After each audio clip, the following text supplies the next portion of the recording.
अगली खबर का रुख करते हैं। गुमला के रायडी प्रखंड के लोहराडोड़ा गांव के लोगों को आज तक सड़क की सुविधा नहीं मिल सकी है और इसका नतीजा है कि लोग अपने बीमार परिजनों को इलाज के लिए खटिया पर लादकर कई किलोमीटर तक पैदल चलते हैं। ये इलाका गुमला जिला मुख्यालय से 40 किलोमीटर दूर है, लेकिन लगता है विकास की रोशनी यहां आना ही भूल गई है।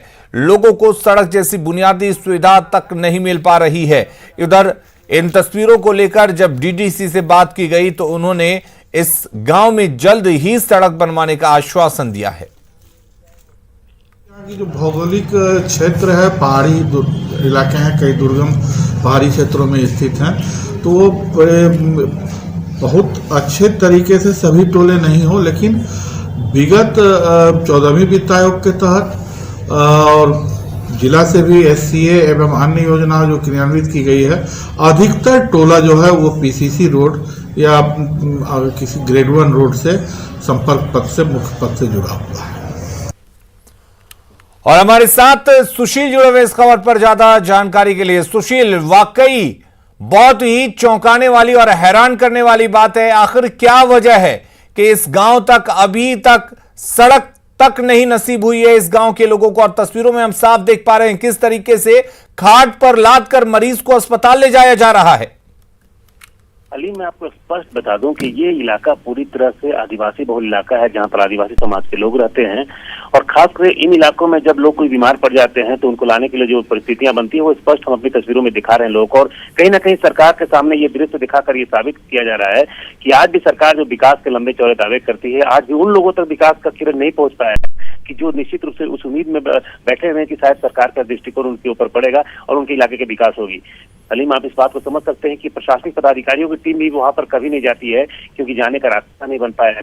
लोगों ने कई बार इसको लेकर आवाज भी उठाया, स्थानीय जनप्रतिनिधियों से बात की गई, लेकिन सांसद विधायक तक ने भी इस इलाके के लिए सड़क की निर्माण करने की कोई पहल नहीं की। हालांकि इस मामले के सामने आने के बाद डीडीसी ने पहले तो आपने देखा कि पहले उन्होंने इनकार किया कि ऐसा कोई भी इलाका नहीं है जहाँ सड़क नहीं है, लेकिन बाद में उन्होंने कहा कि इसके मामले के संज्ञान में आने पर सड़क बना दी जाएगी। लेकिन इस तस्वीर के बाद ये स्पष्ट हो गया है कि सामान्य जीवन जीने वाले व्यवस्था को लेकर भी इन लोगों को मूलभूत सुविधा उपलब्ध नहीं हो पा रही है। तो बारिश के समय में क्या लेकिन सुशील, सवाल तो यही है कि तमाम सरकारें आती हैं, तरह तरह के दावे किए जाते हैं और आदिवासियों के हित की तो सभी बातें करते हैं, लेकिन बावजूद इसके आदिवासियों के अगर सुविधा देने की आती है तो तस्वीरें इस तरह की सामने आती है।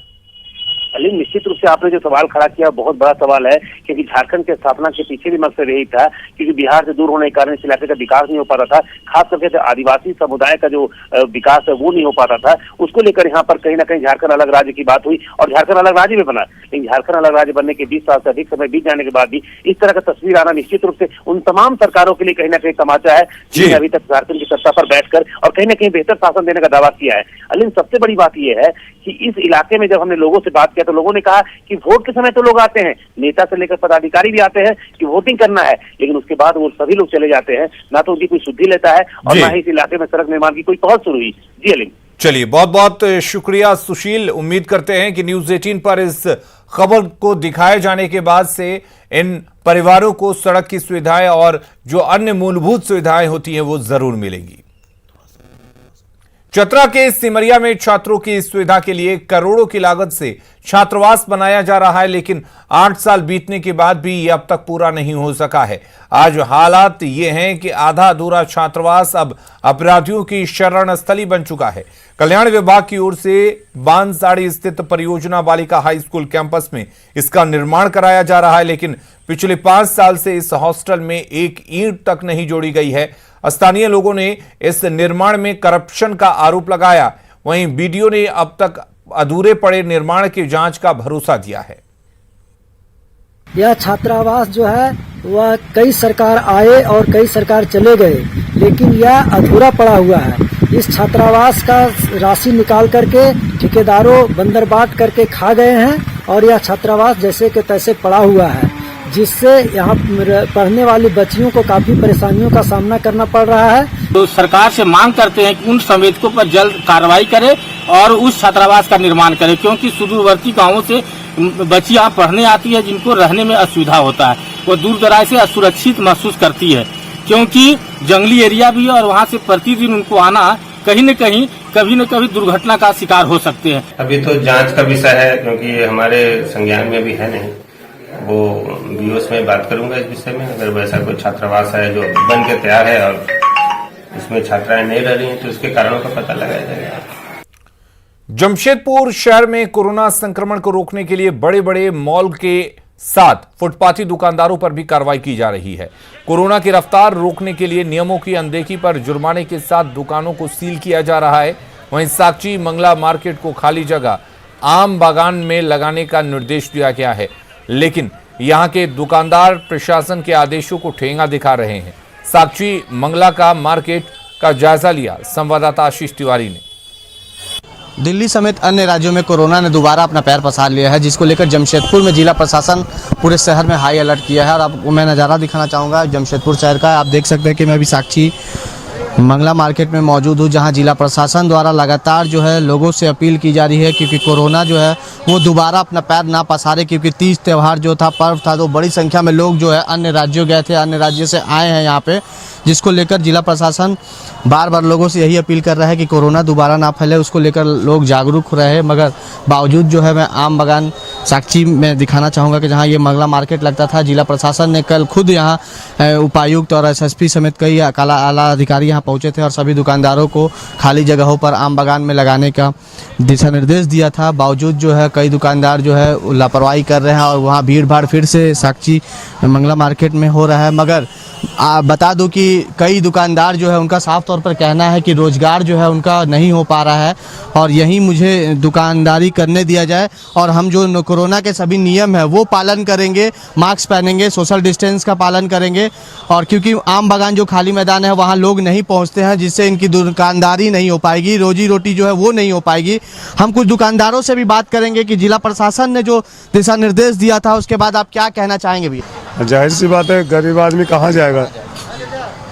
क्या अपील करना चाहेंगे कोरोना के नियम का? अपील कहीं फासला थोड़ा रहे और अपना रोजी रोटी चलते रहे, और क्या चाहिए गरीब आदमी को। सही कहा। मैं नज़ारा दिखाना चाहूँगा ये शहर का। आप देख सकते हैं कि किस तरह लोग जो है अभी भी पहुँच रहे हैं, मगर साफ तौर पर आप देख सकते हैं कि ज़्यादातर लोग जो है वो मास्क पहन रहे हैं, सोशल डिस्टेंस का भी पालन कर रहे हैं। मगर जो बार बार जिला प्रशासन जो अपील कर रही है, तो हम भी आपसे यही अपील करेंगे कि लोग जो है कोरोना को दोबारा शहर में बढ़ने ना दे और जो कोरोना के नियम है सभी 2 गज की दूरी और मास्क पहनना जरूरी, उसका पालन जरूर करें। न्यूज़ 18 के लिए जमशेदपुर से आशीष कुमार तिवारी।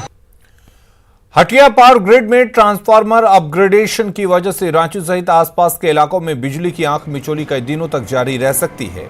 दरअसल आज से हटिया ग्रिड के 50 मेगावाट क्षमता के ट्रांसफार्मर को अपग्रेड किया जा रहा है। इसका काम 3 दिसंबर तक चलेगा। हालांकि बिजली विभाग ने बिजली आपूर्ति सामान्य रखने की पूरी तैयारी कर रखी है। अपग्रेडेशन काम का जायजा लिया रांची संवाददाता भुवन किशोर झा ने। हटिया ग्रिड में पावर ट्रांसफार्मर का अपग्रेडेशन का काम चल रहा है। आप देख सकते हैं कि यहाँ पे पूरी टीम लगी हुई है बिजली विभाग की और ये 10 दिनों तक चलेगा। कहीं ना कहीं इसके कारण से थोड़ी सी बिजली की आंख मिचौली लोगों को झेलनी पड़ेगी।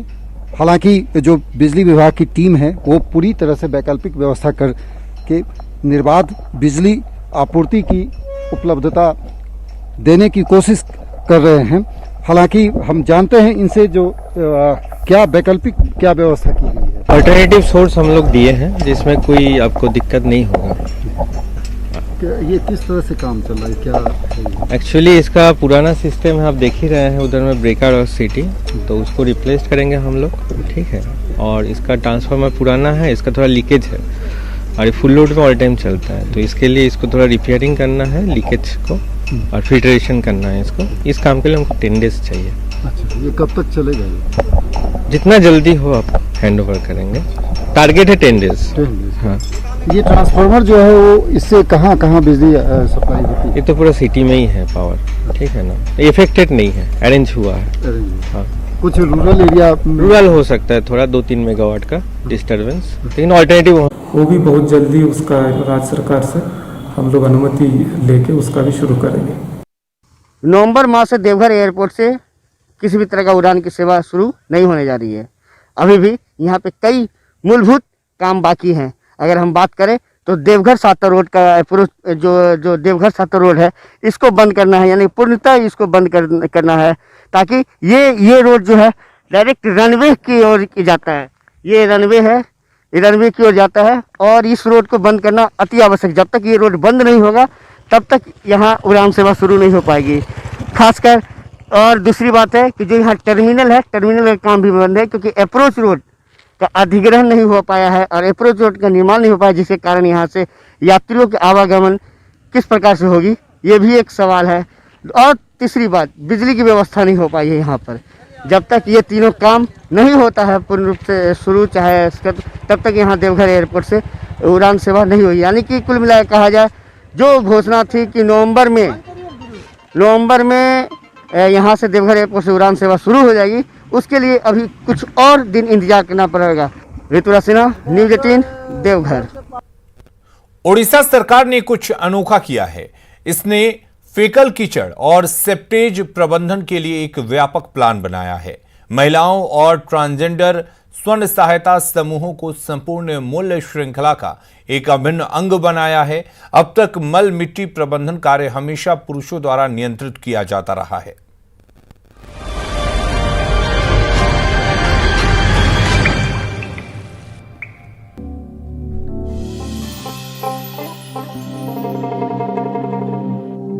हम अग्रता सेल के मेंबर हैं। यहाँ पर 7500 महिला हैं, 63 एलएफ हैं। यही महिला समिति आम प्राय स्वच्छता एफएसएसएस उपर बेसी काम करूँ, केमिति परिवेश स्वस्थ रहिबो से सब काम पर बेसी गुरुत्व दो। आगुरु परिवेश उपर ध्यान दउतला, परिवेश केमिति सफा सुतरा रहिबो।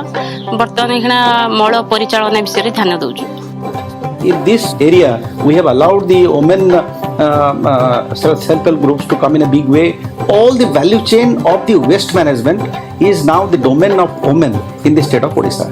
Odisha is a pioneer in the work which we are doing with SSG. So we thought, why not empower the group and make them the beacons for the whole change. At the time of containment, what we have done is they have actually constructed toilets and now they are managing those toilets. Second, during emptying and transportation, what we have done is that they are getting money for every refill for septic tank cleaning. And last, which we are very proud of, is that we have gone and we have started training the city level federation of SSGs in management of the septic treatment plants. 2 महीने से लेकर operation संभाल रहे हैं। इसे जो नया आता है हम लोग उसके बारे में उसको सिखा देंगे। यहाँ का एरिया परिष्कार हम ये जो मोड़ बाहर पड़ता कि अपरिष्कार होता से सब बंद होगी परिष्कृत सब भल भाव सफाई कर जान भारी खुशी लगुच। बर्तमान पूरा सफा सुतरा देखिए बहुत भल लगुच, निज शांति लगुच। हाँ आम जहाँ किसी कर आसवा द्वारा आमको बहुत साहस मिलूँ, शक्ति मिलूँ, आम 2 पैसा रोजगार करूँ, घर लोक साहाय्य कर।